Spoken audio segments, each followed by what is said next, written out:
Hello friends, मैं आशीष। स्वागत है आप लोगों को हमारे यूट्यूब चैनल ऐसे की क्लासेज में। तो आज हम लोग पढ़ने वाले हैं क्लास 10th का जो केमिस्ट्री है उसका ये पार्ट 4 वीडियो होने वाला है। और आज लोग हम जो है आज हम लोग एकदम बेसिक क्लास करने वाला है, जो कि एकदम इम्पोर्टेंट है क्लास। और आज के इस क्लास के जिस क्लास के पीछे हम लोग दौड़ने जा रहे हैं उसको एकदम पढ़ना बहुत ज़्यादा ज़रूरी है, ठीक है। तो चलिए शुरू करते हैं बिना किसी दिक्कत है। तो ऑक्सीकरण और अवकरण, ठीक है। मतलब कि ऑक्सीकरण किसे कहते हैं, अवकरण किसे कहते हैं, ठीक है। What is oxidising and reducing, ठीक है। तो ऑक्सीकरण का ऑक्सीकारक का अर्थ है कि जिसके वजह से ऑक्सीकरण की क्रिया होती हो। यानी कि मान लीजिए आपके मोहल्ले में या फिर आपके घर में किसी वजह से लड़ाई हो रही है, चाहे वह लड़के तो क्या मोबाइल की वजह से मान लीजिए लड़ाई कर रहे हैं, तो वो मोबाइल के वजह से लड़ाई कर रहे हैं, तो मोबाइल ऑक्सीकरण मतलब मोबाइल वो कारक नहीं हुआ, वो कारक आप लोग खुद हुए, ठीक है। तो जस्ट वैसे ही जैसे ये ऑक्सीकरण का अभिक्रिया है, ठीक है। तो ऑक्सीकरण का है ये एग्जाम्पल है जिसमें कि ऑक्सीजन से संयोग हो रहा है, ठीक है। तो इसमें ये जो है कार्बन जो होता है ऑक्सीकारक हो गया। क्यों? क्योंकि इसके वजह से ऑक्सीकरण की इसमें अभिक्रिया हुई। यानी कि हमारे वजह से हमारे मोबाइल के लिए हम लोग लड़ाई किए, तो हम लोग उसके क्या हो जाएंगे, मतलब कारक हो जाएंगे। यानी कि ऑक्सीकारक कौन हो जाएगा, कार्बन। यानी कि जिसके वजह से क्या होता हो कि वह अभिक्रिया होता हो, वह क्या कहलाएगा, ऑक्सीकारक। साथ ही साथ ये अवकारक भी जस्ट ऐसे ही जिसके वजह से हाइड्रोजन मतलब संयोग होता हो हाइड्रोजन का किसी पदार्थ में, ठीक है, तो वो पदार्थ ऑक्सीकारक हो जाएगा, अवकारक हो जाएगा, ठीक है। इधर हुआ। दूसरा है कि दैनिक जीवन में ऑक्सीकरण और रेड्यूसिंग, यानी कि ऑक्सीडाइजिंग और रेड्यूसिंग का अर्थ है कि ऑक्सीकरण और अवकरण का प्रभाव। यानी कि हमारे जो दैनिक जीवन है, यानी दिन भर हम लोग जीवन में जो भी कार्य करते रहते हैं या फिर अपने आप होते रहता है, ठीक है, तो उसको हम लोग कहते हैं वो जो होता है उसमें ऑक्सीकरण और अवकरण का क्या प्रभाव है, यानी कि क्या इफेक्ट है ऑक्सीडाइजिंग एंड रेड्यूसिंग का हमारे दैनिक जीवन में। तो पहला हो जाएगा कि भोजन का पचना। ये जो है बहुत ज़्यादा इंपॉर्टेंट थिंग है कि हम लोग जो खाना खाते हैं उसके पचने में आखिर ऑक्सीकरण या अवकरण का कैसे प्रभाव, ठीक है। मतलब कि हम लोग क्या करते हैं, किसी भी चीज़ को खाते हैं, खाने के बाद क्या ऐसे ही पच जाएगा, नहीं पचेगा। जब हम लोग श्वास नहीं देंगे, यानी कि श्वास के जरिए क्या होगा कि ऑक्सीकरण हमारे अंदर जाएगा और अंदर जाकर ऑक्सीकरण उसका विघटित करेगा। विघटित करने के बाद जो ऊर्जा मिलेंगी वो ऊर्जा की वजह से हमारे शरीर में क्या होगा, ताप नियंत्रण रहेगा। यानी कि हमारा शरीर जो है थोड़ा बहुत गर्म रहेगा, और उस गर्म रहने की वजह से हम लोग शारीरिक श्रम यानी कि दिन भर काम कर देंगे नौकरों की तरह, ठीक है। तो वो काम कर देंगे, उसका मेन कारण है कि ऑक्सीकरण का प्रभाव। यानी कि हम लोग कोई भोजन वगैरह करते हैं उसके बाद ऑक्सीकरण की वजह से, ऑक्सीजन की वजह से हमारा जो भोजन होता है एकदम पचना स्टार्ट होता है, यानी कि डाइजेशन होता है अंदर, वो उसका कारण है, मूल कारण है ऑक्सीडाइजिंग। अगर ये नहीं होता तो हम लोग दिन भर या मतलब एक क्षण जिंदा ही नहीं रहता, सिंपल बात है। दूसरा है कि दुर्गंधित होना, यानी कि बासी भोजन होता है, ठीक है। भोजन जो होता है कभी कभी बासी हो जाता है, तो बासी होने का मूल कारण है कि ऑक्सीकरण और अवकरण का प्रभाव। यानी कि आप ही लोग बताइए कि कोई भी चीज़ों का क्या होता है कि मतलब कोई भी चीज़ के बाद अच्छे ही होते हैं, नहीं अच्छे होते हैं, तो अच्छे नहीं होते हैं तो उसका क्या है, मतलब दुर्गंधित होना भी एक ऑक्सीडाइजिंग और रेड्यूसिंग का एक मतलब क्रिया ही है। ये भी भले ही गलत है, लेकिन मतलब हो रहा है तो मतलब सारे चीज़ें के अच्छे नहीं होते। तो ये भोजन का जो दुर्गंधित होने की क्रिया है उसका मूल कारण है कि ऑक्सीडाइजिंग एंड रेड्यूसिंग, ठीक है। मतलब क्या होता है कि हम लोग जब खाना खाते हैं तो भले हम लोग पचा देते हैं अंदर ऑक्सीकरण की मदद से, तो अंदर से बाहर नहीं आएगा, तो हम लोग किसी और द्वार से बाहर निकाल देते हैं। तो ये क्या होता है कि दुर्गंधित होने का अर्थ है कि भोजन जब हम लोग ऐसे ही रख देते हैं, लंबे समय तक रख देते हैं, जब हम लोग खाना ताज़ा बनाते हैं तो ताज़ा बनाने के बाद वो खाना कैसा होता है, ठीक होता है, यानी हम लोगों को पसंद आता है। साथ ही साथ जब वो यानी थोड़ा बासी हो जाता है, कुछ देर का हो जाता है, तो देर के बाद क्या होता है, इसके अंदर जो प्रोटीन है, वसा है, जो तेल वगैरह है, वे सभी क्या करते हैं, ऑक्सीजन से अभिक्रिया कर देते हैं। जस्ट वैसा ही हमारे पेट के अंदर भी होता है। यानी हम लोग जो खाना खा लेते हैं तो वो ऑक्सीकरण डायरेक्ट जाकर उनके पास ही मिलता है, तो उससे ऑक्सीकरण से जल्दी अभिक्रिया करते हैं, तो और वैसे भी वो पेट के अंदर चले गए हैं तो उससे कोई हमें दिक्कत नहीं है। साथ ही साथ अगर वो भोजन बाहर है तो बाहर भी वैसी ही अभिक्रिया होती है, यानी कि वहाँ की जो उस भोजन की तेल वगैरह है, वसा वगैरह है, तो वे लोग क्या करेंगे कि वे आपस में ऑक्सीजन से अभिक्रिया करेंगे। ऑक्सीजन से अभिक्रिया करने के बाद वो क्या हो जाएंगे, बासी हो जाएंगे, यानी कि दुर्गंधित हो जाएंगे, ठीक है। ये हो गया ऑक्सीकरण का प्रभाव हमारे दैनिक जीवन में। तीसरा है श्वसन यानी कि रेस्पिरेशन, हम लोग श्वसन की क्रिया करते हैं, श्वास लेते हैं, हम लोग क्या करते हैं कि ऑक्सीजन वगैरह अंदर देते हैं, अंदर देने के बाद क्या होता है ना कि कार्बन डाइऑक्साइड फलस्वरूप निकलता है। तो इसकी भी कारण किसका है, ऑक्सीडाइजिंग या रेड्यूसिंग की। यानी मैं यहाँ जो ऑक्सीडाइजिंग और रेड्यूसिंग बार बार क्यों बोल रहा हूँ, क्योंकि ये जो होता है आपस में ही मतलब ये दोनों साथ ही साथ अभिक्रिया होता है। जब भी होगा तो केवल अकेले ऑक्सीडाइजिंग नहीं होगा और ना ही रेड्यूसिंग अकेले होगा, यानी कि दोनों जो है साथ साथ ही अभिक्रिया होंगे। तो साथ साथ होंगे, इसलिए मैं दोनों का नाम ले रहा हूँ। तो यह है श्वसन। तो श्वसन का अर्थ है कि हम लोग क्या करते हैं कि हम लोगों के अंदर जो कोशिकाएं हैं, ठीक है, तो कोशिकाओं को मोटा मोटी तौर पर सारे ऑक्सीजन मतलब बहुत ज़्यादा ऑक्सीजन की ज़रूरतें होती हैं। तो ऑक्सीजन की ज़रूरत के लिए हम लोग क्या करेंगे, उस ऑक्सीजन को श्वास नलिका के द्वारा हम लोग पेट के अंदर ले जाएंगे और वहाँ पर ये जो फेफड़ा वगैरह है यहाँ से उनकी बंटवारा होगी। सारे लोगों में क्या होगा, बंटवारा होगा उनका, ठीक है, जैसे कोटा का बंटवारा होता है तो वैसे ही होगा। तो ये जो श्वसन होंगी उसके ही वजह से हम लोग जिंदा है। तो श्वसन की क्रिया भी ऑक्सीकरण की है। क्यों, क्योंकि उससे भी ऑक्सीजन का संयोग हो रहा है, ठीक है। साथ ही साथ दहन यानी कि जलन जलना, दहन का अर्थ होता है कि जलना। तो जलना का अर्थ है कि मतलब कोई भी वस्तु क्या होता है ना कि हम लोग उसको जलाना स्टार्ट करते हैं, यानी कि कुछ ताप पर उसको उसमें आग लगाते हैं और वो जलना स्टार्ट कर देता है। तो इनका भी मूल कारण है कि ऑक्सीडाइजिंग और रेड्यूसिंग का, मतलब कि हम लोग जब किसी भी चीज़ों को जलाना स्टार्ट करते हैं तो वो ना ही तो बिना ऑक्सीजन के वो ना ही जल सकता है और ना ही उसके मतलब मैं आगे और पढ़ाने वाला हूँ, अच्छा से विस्तार से तो पढ़ाऊँगा। तो ये जो होता है ऑक्सीजन की उपस्थिति में ही ये जलता है और अनुपस्थिति में जलता है तो दूसरी अभी मतलब गैसों की ज़रूरतें होती हैं, ठीक है। तो ये भी ऑक्सीडाइजिंग और रेड्यूसिंग का ज़रूरत है हमारे दैनिक जीवन में। जो कोई भी पदार्थ जलाना हो, यानी कि मुर्गा वगैरह बनाना हो, चिकन वगैरह बनाना हो, तो हम लोग भी उसका मतलब उसका उपयोग होता है ऑक्सीडाइजिंग और रेड्यूसिंग का। अब है दहन यानी कि जलना क्या है, ठीक है। तो जब कोई पदार्थ क्या करता है कि ऑक्सीजन की उपस्थिति में जलता है, ठीक है, क्या ऑक्सीजन की उपस्थिति में, ठीक है, ऑक्सीजन की उपस्थिति में जलता है तो उसके बाद क्या होता है ना कि कुछ गर्मी देता है यानी कि ऊष्मा देता है और उसके साथ साथ प्रकाश देता है यानी कि लाइट देता है, ठीक है। सारे चीज़ें लाइट नहीं देती हैं, हालांकि जो ये है गैस वगैरह जलती हैं एलपीजी, तो वो ब्लू यानी कि नीला कलर की गैसें के साथ जलती हैं, तो वो ज़्यादा प्रकाश नहीं करती। क्यों, क्योंकि उसको भी मैं आगे पढ़ाने वाला हूँ एकदम विस्तार से।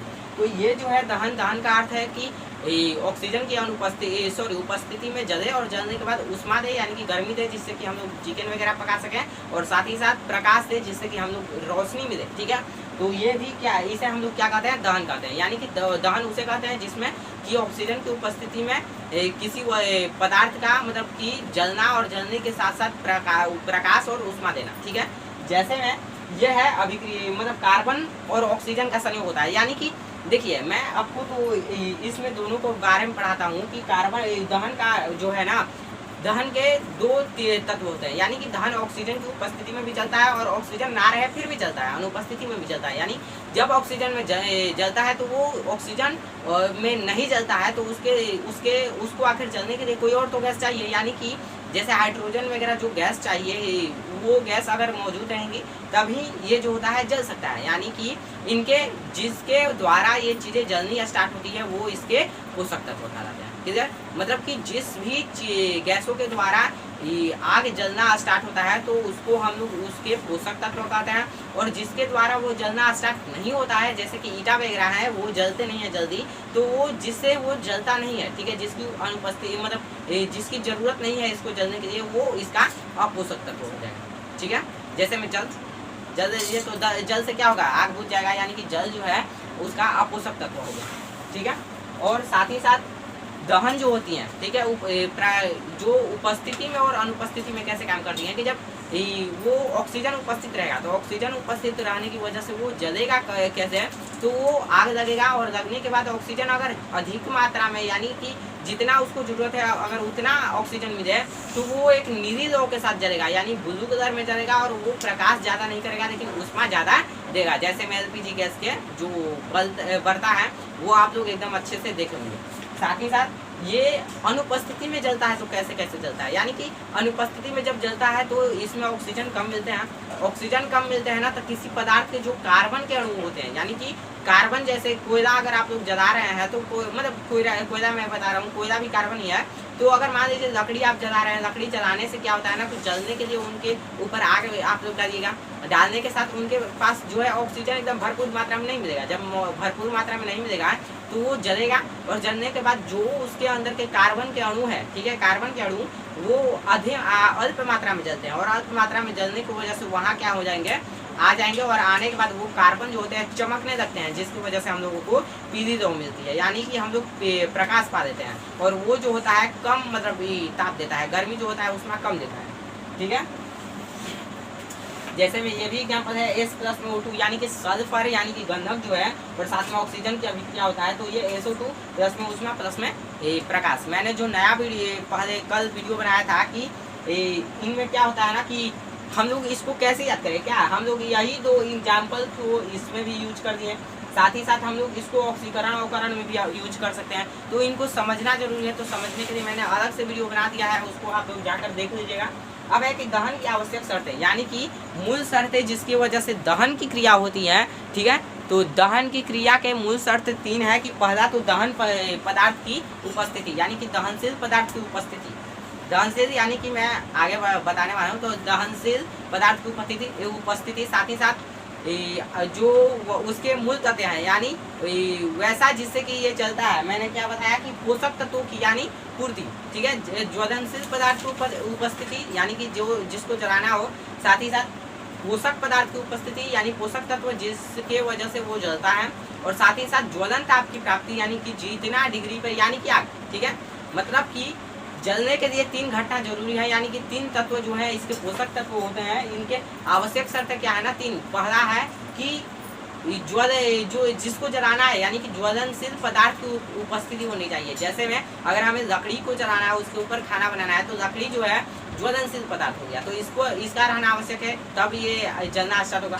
साथ ही साथ इसकी जो ज्वलन ताप है यानी कि 100 डिग्री सेल्सियस से ऊपर या फिर 100 डिग्री सेल्सियस, तो उस ज्वलन ताप के लिए जो माचिस की तिल्ली होती है वो दहका करके बार करके जलाना, यानी वो ज्वलन ताप की प्राप्ति रहेगा, तब वो जलना स्टार्ट होगा। साथ ही साथ केवल क्या लकड़ी और फिर माचिस की तिल्ली से ये जल जाएगा, नहीं जलेगा। इसके लिए क्या होंगे कि उसके लिए ऑक्सीजन या फिर कोई और सहायक जो गैस है उनकी आवश्यकता होती है, ठीक है। तो उनकी उपस्थिति में ही ये जल सकता है। तो दहनशील पदार्थ के 3 आवश्यक शर्तें आप लोगों को समझ में आ गया है,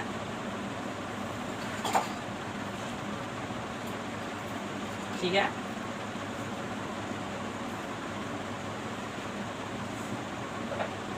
अब है ज्वाला, यानी कि ज्वाला जो है वह क्षेत्र है जिसमें कि गैसीय पदार्थ जलती है, यानी कि जैसे एलपीजी क्षेत्र है, एलपीजी गैस है, तो एलपीजी गैस कब जलता है? एलपीजी गैस तब जलता है जब एलपीजी का जो गैस होता है वो रिलीज हो करके, यानी कि रिलीज हो, और रिलीज होने के बाद वो मतलब देखिए ज्वाला वह क्षेत्र होता है जिसमें कि कोई गैसीय पदार्थ जलता है। यानी ज्वाला जो होता है ये जैसे एलपीजी गैस के जो निधि लौ है जिस पर हम लोग खाना बनाते हैं, तो उस निधि लौ में एक एलपीजी गैस जो है यानी गैस को ईंधन कहते हैं, तो वो ईंधन इसमें जलता है, ठीक है।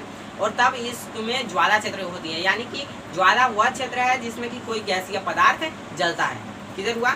और वही गैसीय पदार्थ ज्वाला उत्पन्न कर सकती है जो कि क्या करता हो कि मतलब ठंड करने के बाद ना वापस में अपने रूप में आ जाता हो, वही गैसीय पदार्थ मतलब जल करके ज्वाला उत्पन्न कर सकते हैं। यानी कि सारी गैसीय पदार्थ क्या ज्वाला उत्पन्न कर सकती है? नहीं कर सकती है। यानी कि वैसी पदार्थ गैसें ही जो होते हैं ज्वाला उत्पन्न कर सकती हैं, जो कि ठंड करने के बाद वापस में वाष्प बन जाती हैं, ठीक है। किधर हुआ यहाँ तक। अब जो ज्वाला के बाद क्या है,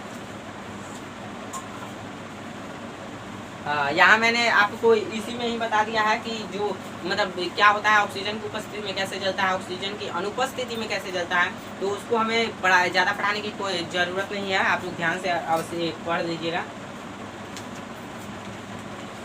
हाँ, अब है मोमबत्ती की ज्वाला, यानी कि मोमबत्ती की ज्वाला में क्या होता है कि ये इम्पोर्टेंट नहीं है, 10th क्लास की जो एग्जाम है उसके लिए ये इम्पोर्टेंट नहीं है, लेकिन फिर भी मैं ऊपर से पढ़ा दे रहा हूँ। मोमबत्ती की ज्वाला का अर्थ होता है ना कि मोमबत्ती जो है 3 लौ के साथ जलती है, इसके 3 मंडल होते हैं, ठीक है। जीव जो होता है मोमबत्ती, मोम हाइड्रोकार्बन का बना होता है, और इसमें क्या होता है कि 3 चीज़ें होती हैं। ये जैसे एक इसकी जो रेशम हो गई, यानी कि इसकी जो डोर हो गई, इसके मतलब अंदर क्या होता है 3 चीज़ें होंगी। इनके 3 मंडल होते हैं जिसमें कि ये 3 फल से जलते हैं, ठीक है। पहला कैसे जलती हैं कि एक चीज़ें ऑक्सीजन की उपस्थिति में जलती है, एक चीज़ें ऑक्सीजन की अनुपस्थिति में जलती है और एक चीज़ें जलती ही नहीं है। ठीक है, तो वैसा होती है। यानी कि जो इनकी केंद्रीय मंडल है, इनके 3 मंडल होते हैं, इनको थोड़ा सा पढ़ सकते हैं तो पढ़ लीजिएगा, नहीं तो न पढ़िएगा, कोई ज़रूरत नहीं है। तो इनके जो ये बीच वाली भाग होती है, ये होता है मतलब बीच वाला भाग जो होता है इसमें जलता ही नहीं है। इसके अंदर अगर हम तो तिर्री भी का माचिस करा देंगे ना तो भी वो तिर्री जो होता है जलेगा नहीं। ठीक है, और कुछ होता है जो कि निधि लौ के साथ जलता है, यानी कि कम प्रकाश देता है और ऊष्मा ज़्यादा देता है। और उसके बाद एक होता है जो कि ऑक्सीजन की अनुपस्थिति में मतलब कम उपस्थिति में जलता है, अपर्याप्त आपूर्ति से चलता है, तो वो जो होता है प्रकाश देता है और पीली लौ में जलता है। तो मोमबत्ती भी क्लियर हो गया। उसके बाद है यानी इसके 3 मंडल होते हैं। केंद्रीय मंडल हम लोग बोल सकते हैं, दैदीप्तिमान मंडल बोल सकते हैं, अदैदीप्तिमान। यानी कि दैदीप्तिमान यानी कि जो कि दीप्तिमान हो, यानी कि क्या करता हो, ल्यूमिनस, यानी मोटा मोटी तौर पर जो प्रकाश देता हो, ठीक है, चमकता हो, वो दैदीप्तिमान मंडल है। अदीप्तिमान यानी कि जो प्रकाश नहीं देता हो। ठीक हुआ।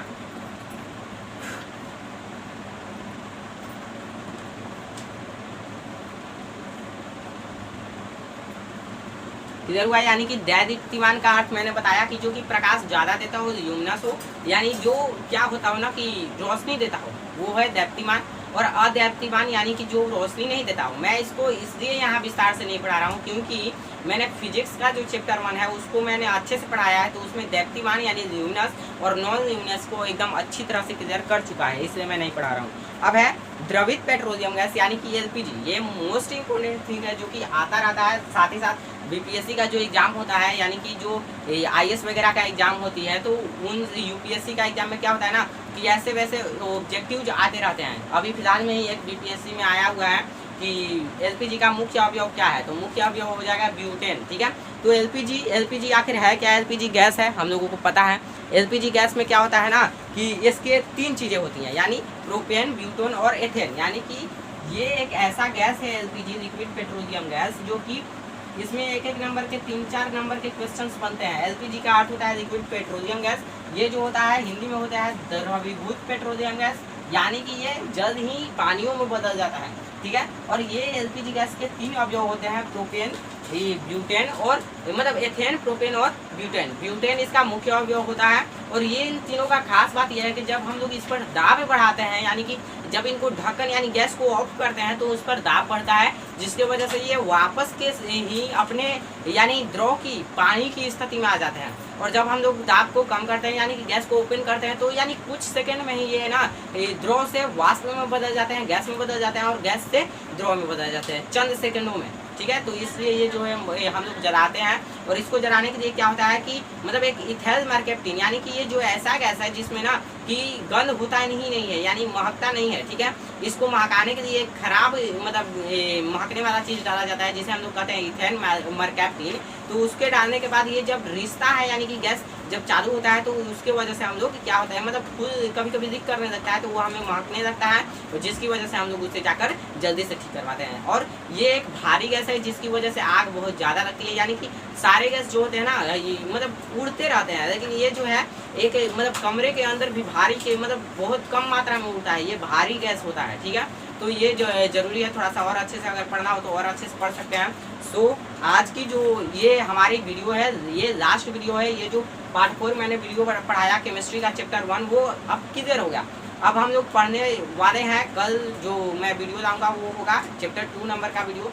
तो चैप्टर 2 को मैं अच्छे से क्लियर करूँगा। सो अगर वीडियो पसंद आया लाइक कीजिए, अगर वीडियो पसंद नहीं आया तो आप लोग डिसलाइक मत कीजिए, आप लोग फीडबैक दीजिए, यानी कि कमेंट में कुछ लिखिए, जिससे कि मैं समझ सकूँ ना कि आखिर वो मतलब क्यों आप लोगों को अच्छा नहीं लग रहा है। कम से कम ये आप लोग बताइए, ताकि मैं अपनी अगले वीडियो में थोड़ी सी क्या करूँगा उसमें कंप्रोमाइज़ करके उसको और बेहतर बनाने की कोशिश करूँगा। ठीक है, और इस वीडियो को शेयर कीजिए ताकि आप लोगों के दोस्त पढ़ें, और दोस्त पढ़ने के साथ साथ वो आपके जो दोस्त हैं वे इनको क्या करें ना कि लाइक वगैरह करें, हमें सपोर्ट करें, और साथ ही साथ वे आप लोगों से कॉम्पिटिट करें। ठीक है, और कमेंट में हाय तो कम से कम लिख दीजिए, ताकि हमें भी पता चले कि हमारे साथ इतने बच्चे जुड़े हुए हैं और इतने बच्चे पढ़ रहे हैं, ताकि हमको एकदम पता चले ना कि हाँ मैं कुछ मतलब अच्छा काम कर रहा हूँ। ठीक है, और साथ ही साथ क्या कीजिए इसमें सब्सक्राइब कर दीजिए अगर आप लोग नए हो, तो चैनल पर अगर नए हो तो सब्सक्राइब जरूर ही कीजिए, और हमारे चैनल को साइंटिस्ट क्लासेस कुमार क्लासेस जो है, ऐसे के क्लासेस जो है, इनको थोड़ा सा अपने स्टेटस पर लगाइए या फिर स्टोरी वगैरह में लगाइए, ताकि हमें कुछ थोड़ा सा प्रमोशन मिले। ठीक है, तो बाय बाय।